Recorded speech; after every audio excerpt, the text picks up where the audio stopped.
성경의 예언과 전쟁, 가자지구 두 번째 시간입니다. 하마스와 헤즈볼라는 어떻게 될 것인지 성경 말씀으로 알아보겠습니다. 말씀은 예레미야 47절 2절에서 7절까지입니다.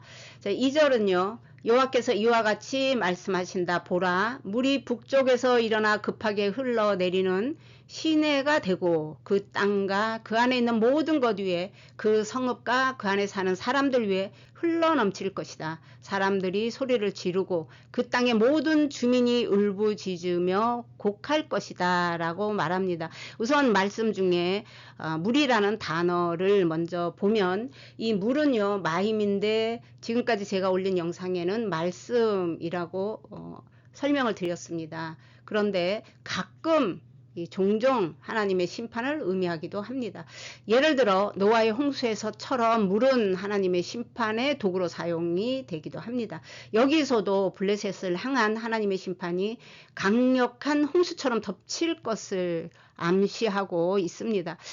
3절을 보면 군마의 말발굽 소리와 전차의 바퀴가 내는 소리, 소란한 소리 때문에 아버지는 손에서 기운이 빠져나가 자녀들을 돌보지 못할 것이다. 기가 막힌 내용이죠. 너무나 두려움이 큰 나머지 자녀들에 대한 보호 본능마저 잃어버리고 말 것이다. 당황하게 될 것이다. 전쟁의 소음으로 인해서 손에 맥이 풀릴 것이다. 그래서 부모와 자식 사이라는 가장 강한 자연적인 관계조차 끊어지게 될 것이다. 이 정도의 두려움을 여기서 설명하고 있는 것입니다. 4절에 보면 이는 여호와께서 블레셋 사람들을 다 멸하고 두로와 시돈에 남아 있어서 도와줄 수 있는 자들을 다 끊어버리시는 날이 올 것이기 때문이다. 여호와께서는 갑돌 섬에 남아있는 블레셋 사람들을 다 멸할 것이다 라고 말합니다. 현실적으로 지금 펼쳐지고 있는 내용이죠.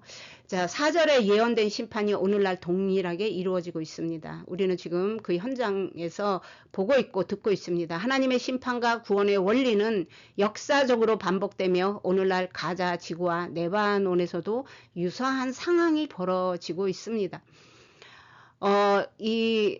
오늘날 이 중동 전쟁도 하나님의 뜻 안에서 이루어지는 심판의 과정이라고 할 수 있습니다. 신명기 2장 23절에 갑돌에 대한 설명 1편에서 했는데 다시 한번 나오니까 갑돌에서 나온 갑돌 사람이 가자까지 각 촌에 거주하는 아위 사람들을 멸하고 그들을 대신하여 거기에 거주하였더라. 그래서 크레타섬, 갑돌, 브레셋 이 모든 게 다 같은 지역을 말하고 있습니다. 계속 거듭해서 말하고 있는 거예요. 잘 알아들으라고. 그래서 앞에서 1편에서 말한 것처럼 성경에서는 가사라고 하고 일반적으로는 가자라고 하는데 왜 가자라고 하는지까지 1편에서 말씀을 드렸습니다. 또한 이 두로와 시돈은 레바논이죠. 그래서 헤즈볼라가 거기에 거점을 두고 있습니다. 현재 레바논에는 헤즈볼라라는 강력한 무장 조직이 있고 그들은 하마스와 협력하여 이스라엘과 현재 싸우고 있습니다.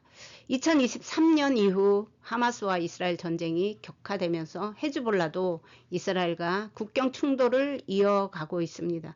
그러나 성경의 예언을 보면 그들도 다 하나님께서 멸하신다고 말씀을 하고 있습니다. 중동 전문가들이나 아니면 전쟁 전문가들은 28 전쟁이라고 합니다. 그런데 이 블레셋을 왜 팔레스타인이라고 부르게 되었나 라는 것을 계속해서 성경에 나오는 이 중동 이스라엘을 중심으로 일어나는 모든 전쟁에서 이 팔레스타인과 이스라엘의 전쟁에 대해서 이해를 돕기 위해서 팔레스타인이라고 부르게 된 배경이 있습니다. 이것을 보면은 바벨론이 남유다를 침공 때 블레셋 도시를 다 불태웠습니다. 그리고 수많은 사람을 포로로 잡아갔고 70년 후에 고레스 왕의 칙령으로 유대 민족은 돌아왔지만 블레셋 사람은 돌아오지 못했습니다. 하지만 그들이 살았던 지역, 이 블레셋은 헬라어로 팔레스티아라고 불렀는데 그 뜻은 블레셋 사람들이 살았던 땅이라는 뜻입니다. 역사를 보면, 자, 노마는 이 주황색 비슷한 바로 여기가 노마였습니다. 그러나 계속해서 이 지중해에서부터 이 유럽까지 이 노마의 이 영역이, 땅이 이렇게 거대하게 되었습니다. 그런데 당시 이 대노마 제국에 비하면 보잘것없는 작은 고 유대 지방이 두 번이나 반란을 일으켰습니다. 첫 번째 반란은 AD 66년에서 70년에 1차 이것을 반란 또는 대반란이라고 하고, 두 번째 반란은 AD 132년에서 135년 2차 반란 또는 바르코바 반란이라고 부릅니다. 그래서 1차 반란 때는 봐줬는데 두 번째 반란 때는 용서할 수가 없겠죠. 특히나 유대인들은 그냥 전 세계적인 그 세계를 지배하겠다, 다른 나라 땅을 좀 뺏겠다, 이런 거는 성경 어디에도 없습니다. 다만 자기네 종교적인 문제에서 성전, 뭐 예배, 자기가 종교적으로 그 유대 민족의 그러한 그 예배를 드리기 위한 모든 것을 조금이라도 차단하거나 거기에 대해서는 참지를 않는 그러한 민족의 특성이 있다라고 할 수가 있습니다. 그래서 노마 황제 하드리안이 이스라엘이라는 이름을 노마 제국의 지도에서 지워버리기 위해서, 그 역사적으로 유대인들을 가장 힘들게 했던 숙적 블레셋 사람들의 이름을 따서 유대인들의 땅을 팔레스티나라고 바꿔버렸습니다. 이때 예루살렘의 이름도 없어지고 카피톨리나라는 로마식 이름으로 불리게 되었죠. 즉 이 땅을 블레셋 사람의 땅이라고 부름으로써 유대인들에게 큰 상처를 주기 위한 정치적인 의도도 있었고, 노마가 세계를 다 실었기 때문에 노마가 정한 이름이 당연히 공식적인 이름이 되었습니다. 그러므로 지금의 팔레스타인 사람들과 성경의 블레셋 사람들 사이에는 그 어떤 혈통적인 연관이 남아 있는 것은 아닙니다. 그 후 2000년 동안 가나안을 팔레스티나로 불렀고, 1948년 이스라엘 건국으로 유대인들은 팔레스타인 대신에 이스라엘이라고 부르게 되었습니다. 4절을 다시 보겠습니다. 이는 여호와께서 블레셋 사람들을 다 멸하고 두로와 시돈에 남아 있어서 도와줄 수 있는 자들을 다 끊어버리시는 날이 올 것이기 때문이다. 여호와께서는 갑돌섬에 남아있는 블레셋 사람들을 다 멸할 것이다 라고 말합니다. 자, 블레셋은 지금 가자라고 말씀드렸죠. 2023년 10월 7일 하마스 학살 사건 다음 날 헤즈볼라는 아무런 이유 없이 이스라엘에 대한 공격을 시작했습니다. 이로 인해 북쪽 국경에 있던 6만 명 이상의 이스라엘인이 고향을 떠났습니다. 헤즈볼라는 이스라엘 북부 마을을 유령 도시로 만들어 버렸다라고 할 수가 있겠습니다. 자, 두로와 시돈에 남아 있어서 도와줄 수 있는 자들을 다 끊어버리시는 날이 올 것이다. 자, 현재 지금 이 일이 거의 마무리되어 가고 있습니다. 실질적으로 반 이상이 그렇게 되었다라고 볼 수가 있습니다. 자, 이란과의 전쟁에서 대리전을 치료하는 대상이 이란의 후원을 받고 있는 헤즈볼라입니다. 자, 삐삐 폭탄 사건 이후 속수무책으로 가자를 이어서 헤즈볼라 또한 정리가 되어가고 있다라고 볼 수가 있겠습니다. 2024년 9월 17일, 18일 레바논과 시리아에서 이 대규모 삐삐 폭탄 테러가 발생했습니다. 그로 인해서 이 헤즈볼라 이 조직의 지도층들 거의 와해되어 버렸습니다. 무장단체 헤즈볼라가 통신에 사용하는 BP 수천 대가 동시에 폭발한 이 사건으로 이 폭발로 약 12명 정도가 사망, 2,800명 정도가 부상, 그런 결과를 낳았습니다. 헤즈볼라 지도부가 그로 인해서 마비되었다. 시리아 영향력도 끝났다. 전자기기에 대한 공포심이 커졌다. 이스라엘에 대한 두려움 쌓여간다. 뭐 이렇게 표현해 볼 수가 있겠습니다. 여기에 보면 블레셋 마을을 다 멸하실 것이다. 자, 블레셋 가자 지구라고 말씀드렸죠. 이 가자는 현실적으로 그렇다라고 밖에 볼 수가 없습니다. 다시 회복할 수가 없습니다. 물론 트럼프 대통령의 말이 성경을 알고 말씀을 하신 건지 아닌지 관계없이 성경이 그렇게 말을 하고 있기 때문에 다시 회복할 수 없다 이렇게 보는 것이 또 성경적인 해석이다라고 말할 수 있습니다. 자, 지금 가자 80%가 파괴된 상태, 거의 개사 상태, 거의 정리된 상태, 이렇게 볼 수가 있겠습니다. 자, 가사는 머리를 깎게 되고 아스글론은 잠잠하게 된다. 평원에 남은 자들아 너희가 언제까지 몸에 상처를 내려 하느냐라고 말을 하는데, 자, 머리를 깎는 것은 유대 문화에서 보면 이 삭발은 욥기에서 1장 20절 욥이 큰 재앙을 당했을 때 머리를 밀며 슬퍼했다라는 내용이 있고요. 예레미야 16장 6절에 보면 사람이 죽으면 머리를 밀고 애통하는 모습이 나옵니다. 이 표현은 현재 이 가자 지역이 전쟁으로 인해 완전히 파괴되고 주민들이 극심한 슬픔에 빠진 것과 거의 같은 그 내용입니다. 오늘날로 치면 국가가 초토화됐다든지 국민들이 깊은 절망에 빠진 모습을 상징적으로 보여주고 있습니다. 오늘날 가자 주민의 모습을 상징한다고 저는 생각하고 있고, 자, 원하든 원하지 않던 가자를 도와주는 세력들과도 전쟁을 이스라엘이 현재 하고 있는데, 이것은 성경대로 보면 하나님 말씀하신 대로 보면 현재 지금 거의 반 이상이 이루어져 가고 있다라고 볼 수가 있겠습니다. 앞의 내용을 좀 더 보충하면서 지도를 보면서 말씀을 드리도록 하겠습니다. 자, 2023년 10월 7일 하마스가 텔라비브를 공격하고, 이 하마스를 돕기 위해 바로 그 다음날 헤즈볼라는 골란고원과 레바논의 국경 지역을 공격을 합니다. 그렇게 시작이 된 이 전쟁이 지금 오늘 본문에는 하마스 이스라엘, 그러니까 그 블레셋을 돕는 자들을 끊어버릴 것이다. 그리고 블레셋은 망할 것이다. 이렇게 말씀을 하셨어요. 근데 그래서 이 전쟁이 어디까지 가야 되나, 이스라엘 땅을 다 회복해야 되는 것입니다. 이스라엘은 세계를 정복하는 것에 관심이 있는 것이 아닙니다. 자신들이 분배받은 그 땅을 회복을 해야 되는 것이고, 그것이 주님의 오실 길을 준비하는 것과 같아요.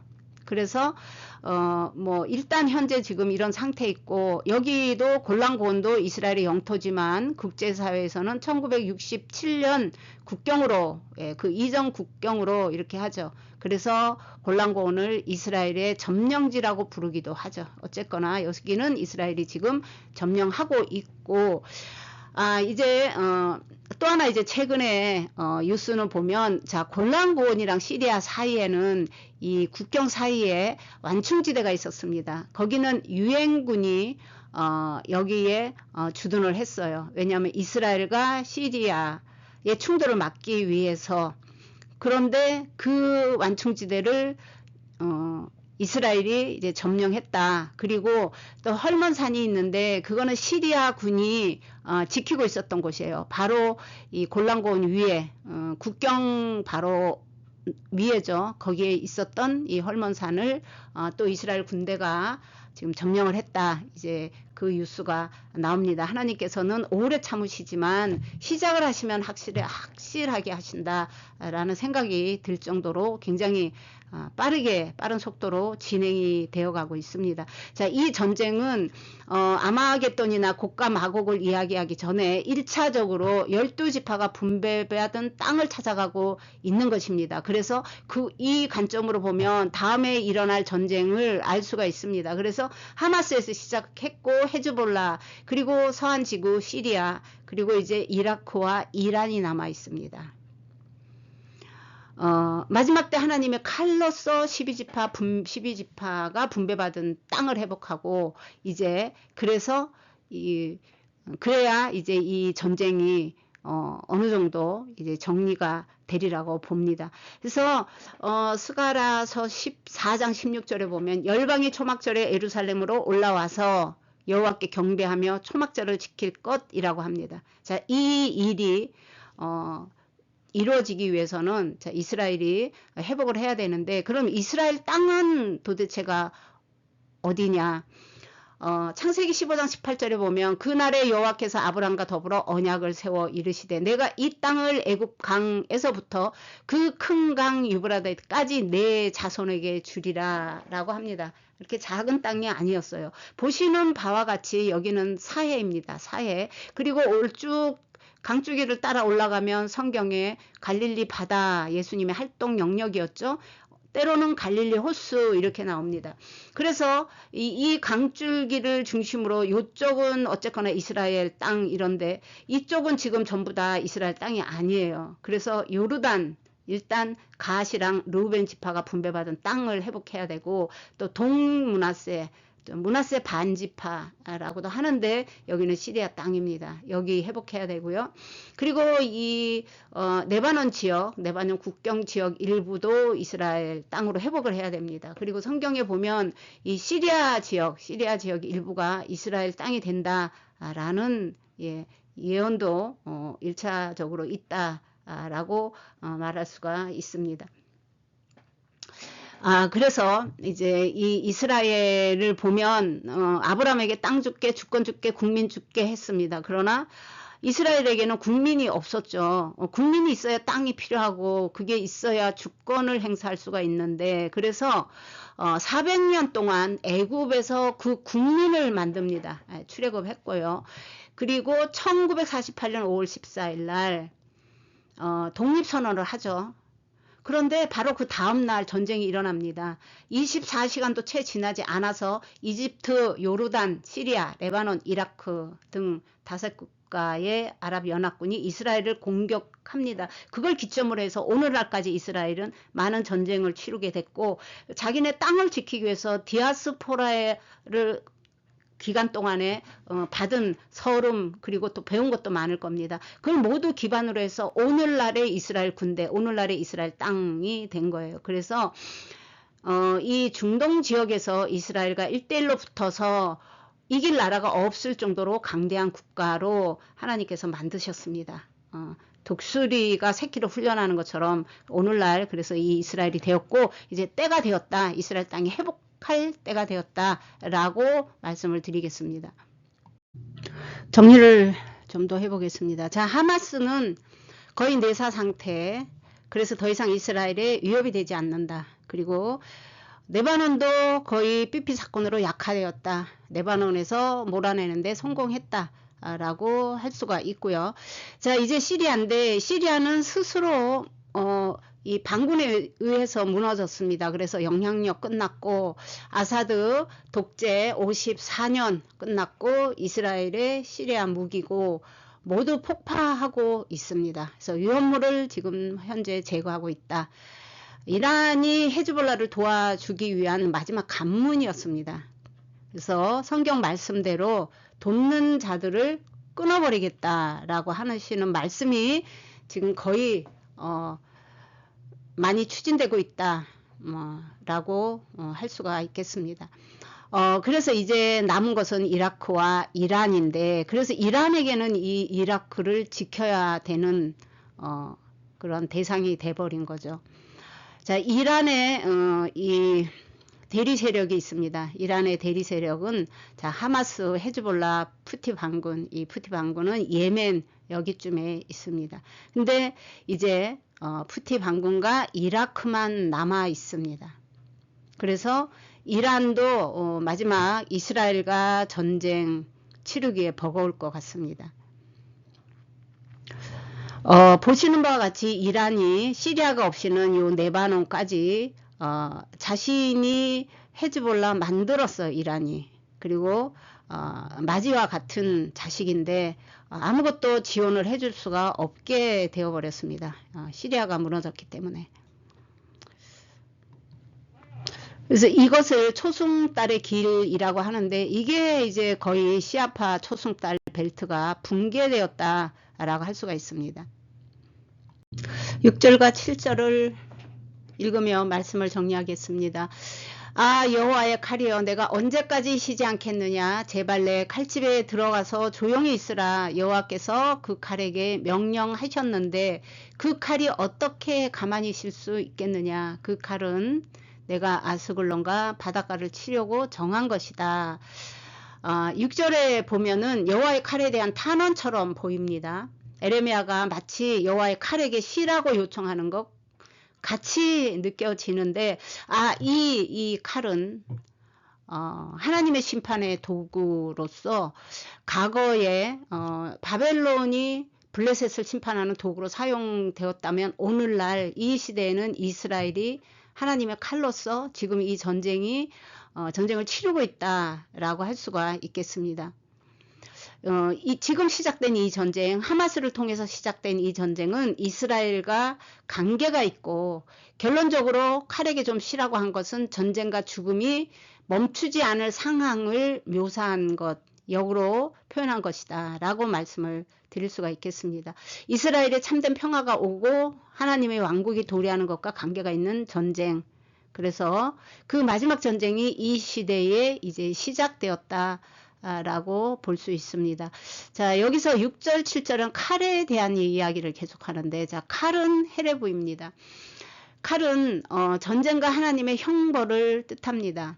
하나님의 칼이 블레셋을 치기를 멈추지 않는다. 이 표현은 하나님의 심판이 완전히 이루어질 때까지 지속이 될 것이다 라고 할 수가 있습니다. 하나님의 계획을 보면 심판이 계속된다. 칼이 멈출 수 없다. 하나님의 계획이므로 인간의 힘으로 막을 수 없음을 강조하고, 블레셋이 끝난다. 그리고 블레셋을 도와서 이스라엘을 공격한 세력도 함께 그들도 끝난다 라는 것입니다. 예수님께서 이 시대를, 마지막 시대를 제자들이 물었을 때 민족이 민족을, 나라가 나라를 대적하여 일어나겠고 곳곳에 기근과 지진이 있으리라. 이 모든 것은 재난의 시작이다 라고 말씀하셨습니다. 자, 이제 시작이 되었다 라고 볼 수가 있습니다. 주님의 말씀을 따르느냐, 적그리스도의 말을 따르느냐, 세상을 따르느냐, 여러 가지가 있겠죠.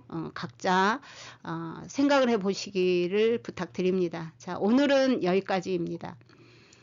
구독과 좋아요 부탁드립니다.